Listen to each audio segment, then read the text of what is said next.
د ژوند سختۍ او غریبي د بریا پر مخه هیڅکله نشي ډب کېدلی. هغه ځوان چې کلونه یې د ژوند سختې ورځې شپې تجربه کړي، پر خپلو اوږو یې د ژوند چلولو لپاره پیټې وړي او مزدوري یې کړې، خو مات کړی نه دی او لا هم له خپلو سیالانو څو ګامه وړاندې روان دی. زه د خپل ژوند په سختیو نه پښیماني نه ښیم. زه اوس هم خوښ یم او که بیا اوسه مخکې دم بیا هم انشاءالله مبارزه کوم. ساعت کار به چې و ما به یو ساعت کار هم کولی که به یا اتیا یا که 2 ساعته به و سلنه به وختې که 3 ساعته به یعنې مو وخت داسې و چې بې کېدو نه چې زه دې کښېنم. یعنې سمیو چې مو ډېر وخت جوړولی او بل پیرې به چې شوې ګاډۍ مې تیاره وې لوړه. د ژوند له ګڼو خوښیو محروم پاتې شوي دې تنکي ځوان د ښوونځي په دوره کې په دې موخه درنو بارونو ته اوږه ورکړه او د هندوانو په یوه سرای کې جواليتوب شروع کړ، څو د سپین ږیري پلار له اوږو د ژوند د کړاوونو بار یو څه کم کړي او زده کړې هم نیمګړې پاتې نه شي. واجد الله د خوست اوسیدونکی دی او په سږني کانکور کې د هیواد په کچه په یادو کسانو کې راغلی، ځکه د طب پوهنځي ته بریالی شوی.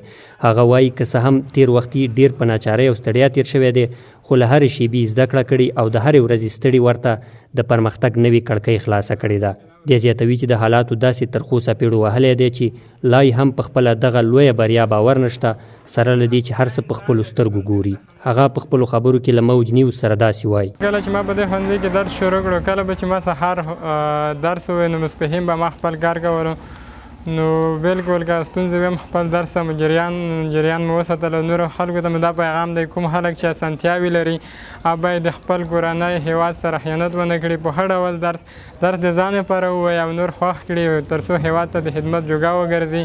او هغه خلک چې په ستونزو کې د ستونزه ځان ته بهانه نه کړي چې مثال زه یا کار کوم یا ښوونځی وایم، دا یې دواړه کولی شي که چیرې وغواړي. د واجد الله بریا په خوست ولایت کې د ځوانانو په زړونو کې مړې هیلې بیا را ژوندۍ کړي او غوغا یې جوړه کړې، خو له بل هر چا یې د ښوونځي استادان ورته خوښ دي، ځکه دوی ته یې د خپلو ټولو ناخوالو او ستړو سره لوی ویاړ وربخلی دی. د هغه استادان وایي ویاړي چې د خوست غریب ځوان د یاد ولایت اتل جوړ شوی دی.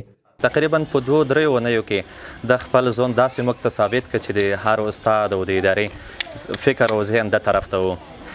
وجد الله تقریبا نیمه ورځ به زموږ سره و، له هغې وروسته به چې کله موږ وتو، ځکه موږ به نیم ساعت 1 ساعت وروسته له ښوونځي وتو، د سره به په لاس کې ګاډۍ وه، د همغه د هندوانو کلي مخ ته دغه کومه سبزۍ منډۍ چې دلته به یې د لاس ګاډۍ چلوله. وجد الله چې اوس طب ښوونځي ته په ډېرو لوړو نمرو بریالی شوی دی، زموږ لپاره ډېر ستر ویاړ دی. د ژوند له پیچومو راتېر دا سپین ږیری چې د خپل زوی د بریا په خوښیو کې ورک دی، هره شیبه په اوښلنو سترګو بدرګه کوي. وایي زوی د دوی هیلو ته په رښتیا کار وکړ او د بري تر هغه بریده ورسېد چې ګڼ ځوانان یې تمه لري، خو بیا د حالاتو په وړاندې ماته مني. زه چې خبر شوم ته چا تلیفون یې ته وکړو چې دوی دې کم یو دی، بیا ډېر خوشحال شوم.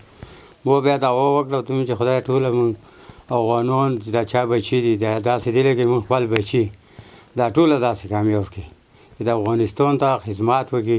په افغانستان کې په دې وروستیو کې په سلګونو زره ځوانان زده کړو ته ورځي، خو اکثریت یې ناهیلي دي. خو واجد الله د ښه راتلونکي په هیله سختې ورځې تېرې کړي، دوام ورکوي تر څو خپل ټاکلي هدف ته ورسیږي چې خپل او د کورنۍ ژوند بدل کړي.